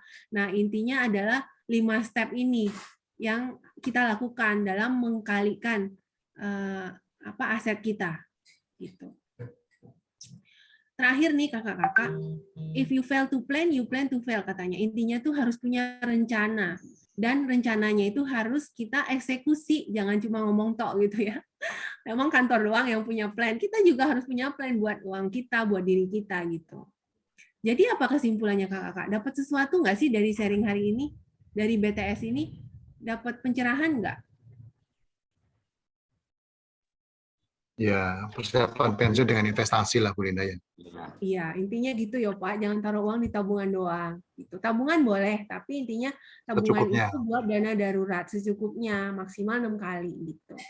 Tapi kan profil investasi itu mengikuti usia kan, Mbak. Iya, Kalau benar. mungkin tadi masih anak-anak muda, oke gitu ya di saham dan sebagainya. Tapi kalau sudah di atas 45 tahun ya harus lebih ke yang lebih minimal resikonya kan. Iya, lebih ke moderat, Pak. Yang di tengah tadi pilihnya berarti. Iya. Kayak emas, reksadana pendapatan tetap, deposito gitu, Pak. Bisa tuh yang buat yang apa yang moderat, Pak. Ada pertanyaan Kakak? Monggo loh. Kak Ari diem aja nih, Kak Ari milenial kita. Mungkin gampangnya gini, Bu Linda. Berapakah dana yang dibutuhkan untuk kita pensiun sebulan 20 juta? Berapa dana yang disiapkan gitu, Bu Linda?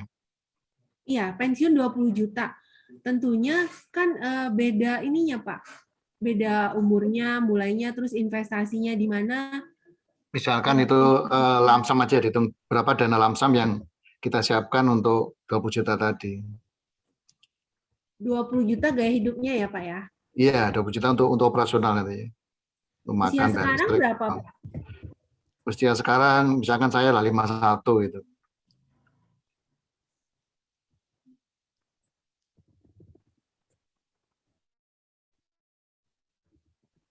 Harapan hidup 75, Pak. Harapan itu 75 ya.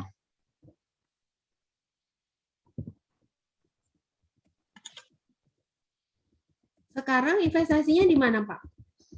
Waduh, investasinya di saham lah.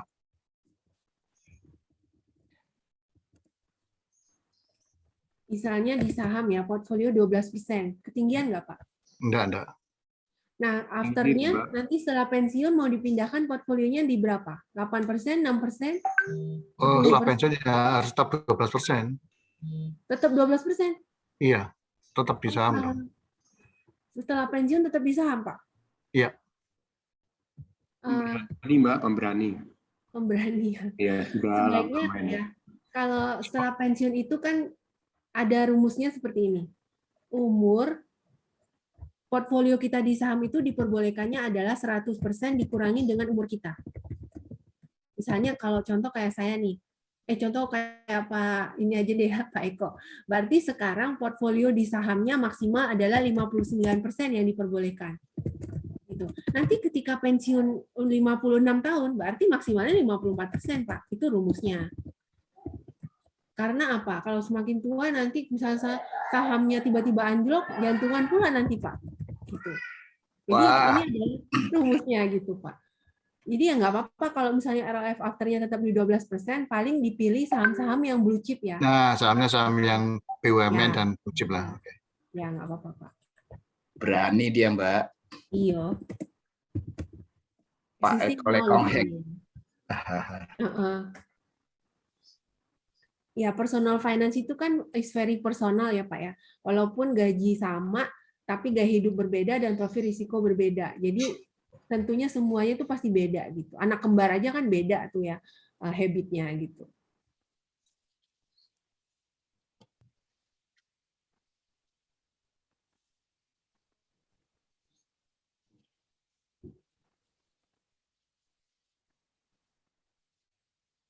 Nah ini Pak, keluar nih seperti ini angkanya. 6 tahun lagi pensiunnya, 5 tahun lagi pensiunnya, kemudian nanti 20 juta itu akan menjadi sekitar 25,5 juta angkanya, karena inflasi Karena inflasi ya, oke. Kemudian butuhnya per tahun sekitar 306 juta per tahun dari usia 56 sampai usia 75. Betul. Nah, retirement corpusnya atau nest egg-nya, dana total buat pensiunnya 3,4 M dari usia 56 sampai 75. Alhamdulillah. Aman. Nah, aman nanti. Aman. Eko bisa banyak sedekah, Pak Eko. Insya Allah lancar, Pak.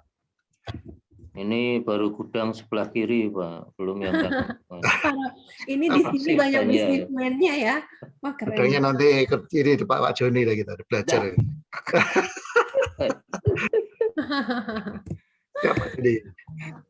Nah, ini Pak Eko, 5 tahun lagi pensiun, per bulan butuhnya 25,5 juta ya, per tahun butuhnya 306 juta, sehingga totalnya 3,4 M. dari usia 56 sampai 75. Kalau mau digital Artinya bulanan, kalau saya nggak investasi, saya butuh uang 3,4 M dibagi 25 juta per bulan itu ya, sampai mau 75 ya. iya, benar. Tanpa investasi ya. Oke. Iya. Kalau sekarang belum punya kan angkanya misalnya ya. Ya. Nah, investasi per bulan yang dibutuhkan Pak Eko adalah 41 juta. Per Ya. bulan rutin nih 41 juta dari usia sekarang sampai usia 56 nanti di 12%. Jadi portfolio sahamnya itu harus dihitung 12% mencapai gitu, Pak. Nah, kalau misalnya nggak mau bulanan, sekarang Pak Eko punya lamsam 1,9 M, ya udah tinggal dicari return portfolio sahamnya di 12% gitu. Iya, jadi 2M dibelikan saham ini aja Hexa udah dapat itu, Mbak. Excel, jangan satu. Hexa. Jangan Hexa. satu ini Pak, jangan satu telur. Telkom dapat lah, masa Telkomnya nggak dapat? Hexa ya Pak? Hexa. Hexa ya. Telkom kecil Mbak. Iya, masa kita nggak punya saham Telkom sih Pak? Maksa ya. Ya apa misalnya satu lagi PTPP misalnya. Misal ya. Hexa atau MBAP tuh gitu. Ini keren nih. Pemain saham nih, milenial wajib mencontoh nih. Dan mau kalah sama generasi X. Belum kesehatan nih Pak Eko, baru hidup doang ini. Iya Pak. Kesehatan nanti pakai BPJS Pak. Pak Eko mah awet Pak Dodo. Itu medical nih yang problem ini. Iya betul. Saya izin lab dulu kan ada meeting Bu Linda ya. Mohon maaf ada acara meeting. Ya, izin dulu. Intinya gitu Pak, semoga bermanfaat ya Pak ya. Terima kasih Bu. Ada lagi mungkin pertanyaan yang lain? Saya selesaiin tamunya. Tadi Mbak kesehatan sebenarnya kalau usia pensiun itu kan sekarang kita semua ngandalin kesehatan ya. Insurannya dari kantor. Nah, cuma nanti begitu pensiun kan mostly hanya BPJS gitu ya. BPJS itu juga limited gitu ya. Nah, itu mensiasati gimana, Mbak? Karena tadi kan kalau udah semakin tua ya mostly duit kita lebih ke kesehatan. Nah, investasinya di kesehatan bukan investasi di tempat yang lain. Iya, Pak. Sebenarnya ada 3 hal Pak menyiasatinya. Pertama, harus punya yang namanya BPJS, wajib ya. Yang kedua, dana daruratnya harus dibesarin Pak. Dana darurat itu harus kita miliki seumur hidup kita, gitu. Kemudian yang ketiga adalah kalau misalnya mau ya punya asuransi kesehatan swasta sekarang gitu Pak, yang mirip-mirip kayak Simas, yang syariah juga ada. Gitu.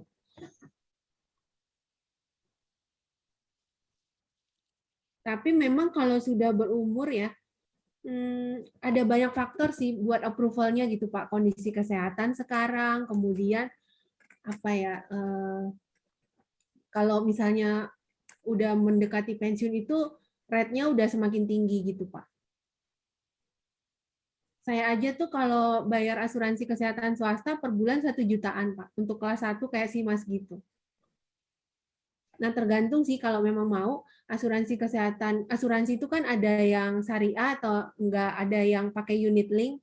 Unit link kan sering terjadi perdebatan gitu. Kemudian atau yang murni gitu, Pak. Kalau yang murni itu ruginya adalah dia tiap tahun naik dan tidak ada investasinya. Jadi mirip kayak BPJS gitu. Jadi bayar gitu, Pak. Tiap bulan berapa, nggak ada investasinya. Sesuai rate kita dan tiap tahun naik. Kalau BPJS kan stay gitu ya. Kalau dia naik gitu Pak. Tergantung kebutuhan kita sih. Kita maunya yang mana gitu Pak. Kalau saya pikir menyiasatinya cuma 3 ini sih. Ya mungkin juga dari investasi kita ya Pak ya. Ya tapi sayang sih investasi kok buat kesehatan gitu ya. Ya ini Pak, olahraga rutin, terus jaga kesehatan, itu juga sebenarnya salah satu amunisi kan. Agar kita nanti tetap sehat gitu Pak. Iya, amunisi yang lain tentunya yang 3 hal ini kalau menurut saya sih. Menyiasati kesehatan kita ketika usia tua nanti Pak. Gimana Pak? Menjawab? Ya menjawab sih. Memang kan sekarang kalau kesehatan itu kan karena di cover perusahaan, jadi mungkin nggak kepikiran sih untuk antara aja lah gitu ya. Benar Pak. Gitu. Oke. Terima kasih Mbak. Ya, sama-sama. Ada yang lain lagi? Nanti kalau ada pertanyaan apa pribadi gitu, boleh japri kok. Nanti Mbak Rina saya hitungin, Mbak Rin, yang itu pensiun. Wah, semuanya bisa minta tolong dihitungin juga nih, Mbak. Boleh, japri aja. Ini nih ya, 20 juta per bulan. Usianya sekarang 51 gitu ya Mbak Linda. Iya. Ini Pak Eko Harapan tadi. hidup inflasi. ROR before ini ROR-nya apa Mbak? ROR ini adalah rate of return, Mbak. Jadi rate investasi sebelum pensiunnya itu mau berapa? Ditaruh di investasi apa aja instrumennya. Kebetulan Pak Eko ini sama tadi. Harusnya kan ROR after, setelah kita pensiun usia 56, itu kita pindahkan instrumen kita dulu, misalnya dari saham ke emas gitu. Tentunya ini menurun. Kalau utangnya lebih banyak, utangnya taruh di mana Mbak? Utangnya? Hutang. Ini asumsinya nggak ada hutang, Mbak. Jadi 20 juta ini udah net, nggak mikirin hutang lagi gitu. Jadi udah net dari hutang dan uang sekolah anak. 20 juta ini buat biaya hidup doang, untuk makan, jalan-jalan, transport, air, listrik gitu sih. Zakat. Kak Linda, ya? Yang simulasi ini artinya ini ya, kalau kita dapat lump sum 1,9 M itu langsung ditaruh semua ke saham dengan 12% ROR gitu ya? Iya. Kalau ini contohnya ya, 1,9 M ini lump sum jebret gitu ya, ditaruh di return 12%. Jadi misalnya contoh nih, 12% itu di mana? Ini tadi belum selesai ngitungnya ya. Di Telkom, di Hexa, PTPP atau MBAP, ini return-nya, portfolionya harus 12%. Ini berapa porsinya dikali persennya ini return ditambah. Harus 12%. Nah, itu kita review secara tahunan atau minimal 6 bulan sekali gitu ya. Sesuai nggak sih target kita 12%. Nah, ini 1,9 M ini ditaruhnya 6 tahun gitu, Kak. Untuk menghasilkan 3,4 M. Benar nggak? Coba saya itu.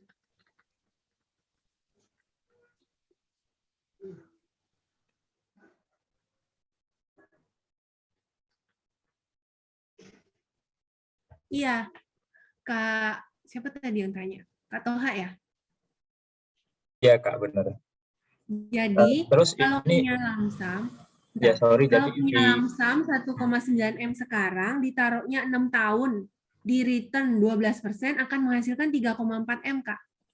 Jadi kalau di kalkulator finansial ya, present value-nya sekarang 1,9 M, kemudian I-nya adalah 12%, kemudian N-nya tahunnya adalah 6, cicilannya nggak ada, akan menghasilkan future value itu 3,4 M, sekitar gitu, Kak. Gitu. Ya, gimana Kak Toha? Terima kasih Kak penjelasannya. Ya. Kalau satu lagi ya. Kalau digambarkan tuh seperti ini, Kak. Dana pensiun itu.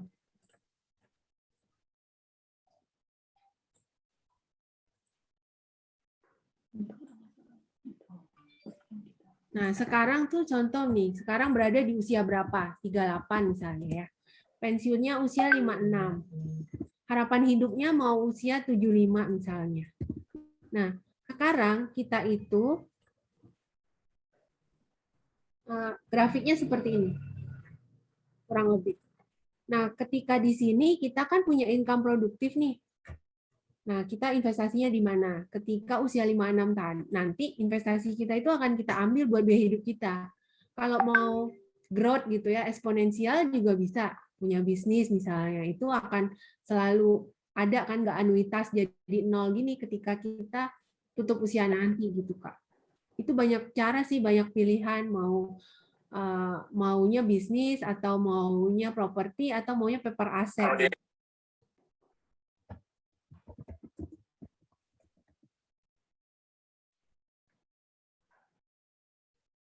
Gimana, Kak?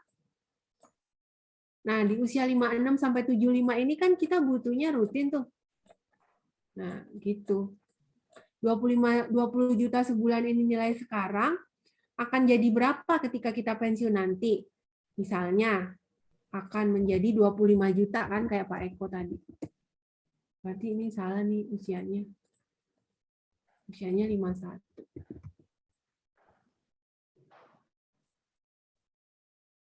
Nah, 25 juta ini dari usia 56 sampai 75 butuhnya 3,4 M. Dari 3,4 M ini kalau ditarik mundur gitu ya, nabungnya butuh 41 juta tiap bulan. Atau lamsam 1,9 M di 12% returnnya. Itu konsepnya kakak-kakak. Tinggal digambarin di grafik ini sebenarnya.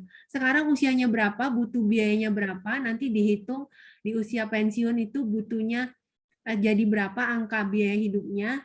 Kemudian kalau dihitung sampai tutup usia itu sampai harapan hidup totalnya berapa miliar. Nah, sekian M inilah kita tarik mundur di usia kita sekarang sampai kita pensiun nanti ketika kita masih punya income produktif per bulannya atau lamsamnya atau per tahun juga bisa dihitung berapa sih kita butuhnya nabungnya gitu ya, dan di return berapa sesuai dengan profil risiko kita gitu. Paham ya kakak-kakak?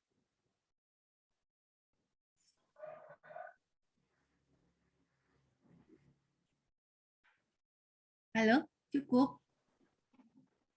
Ya, paham. Gimana Kak Saki? Siap, Kak Nova? Balin. Sepertinya sudah jam 9.30. Mungkin kan Kak Linda punya grup yang sahabat Linda Bun ya? Kalau boleh kami di share linknya dan teman-teman bisa join di sana juga jika diperkenankan. Oh iya, itu grup waktu itu saya buat sama Pak Mirza waktu jadi VP HCM ya. Betul. Ini alamatnya saya chat di ini ya. Ya, betul. Siap teman-teman. Jadi Kak Linda ini punya grup namanya Sahabat Linda Bun. Beliau rajin sekali, sering sekali men-share di sana dan teman-teman juga banyak diskusi di sana. Dan mungkin jika teman-teman pengen diskusi lebih lanjut juga ya sambil belajar lebih banyak bisa dilanjutkan di sana juga karena ternyata antusiasnya luar biasa ya. Tadi saya kebukin Kak Linda boleh sejam ya. Ternyata ini sangat panjang. Oke Mas Novan, silakan Mas. Ya, mungkin nanti apabila memang masih ada pertanyaan-pertanyaan yang ingin disampaikan bisa via pribadi ke Kak Linda, via IG juga mungkin bisa ya Linda, atau mungkin di Bitly Sahabat Sejahtera ini. Nanti Mbak, Ibu karena kamar mandi.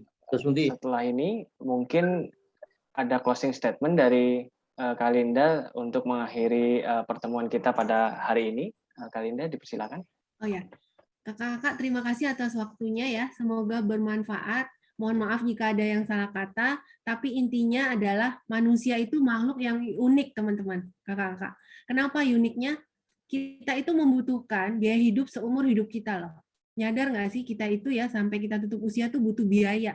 Tetapi waktu untuk mencapai income produktif, waktu untuk mendapatkan income produktif, untuk membangun aset produktif itu hanya di usia produktif ini aja, ketika kita masih mendapatkan income.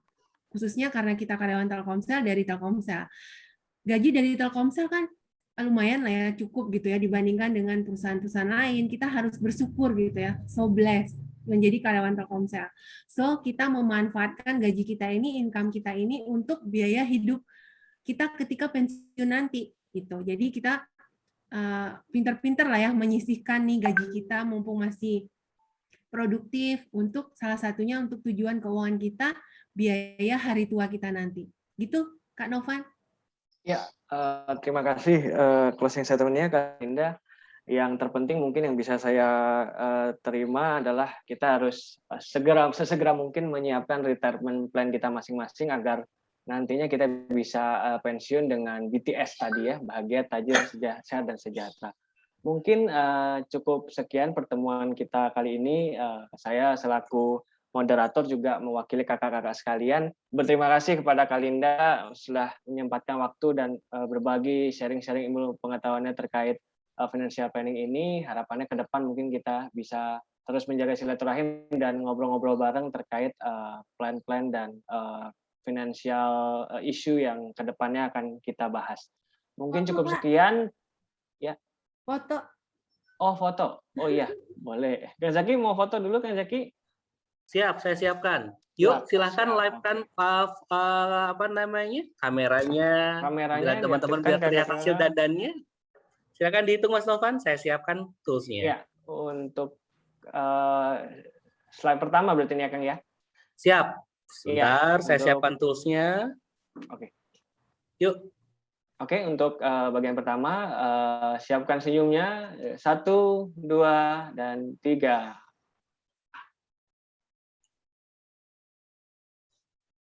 Oke, slide kedua. Slide kedua, siap-siap. 1, 2, dan 3. Sebentar untuk slide kedua. Oke. Oke, Siap. masih ada. Udah 2 ya? Oke, Sudah. siap. Itu saja dari kami. Mungkin bisa saya tutup untuk acara hari ini. Terima kasih banyak rekan-rekan yang sudah hadir. Terima kasih banyak Kak Linda untuk menyempatkan waktunya dan selamat pagi. Pagi. Makasih banyak Kak Linda. Pagi.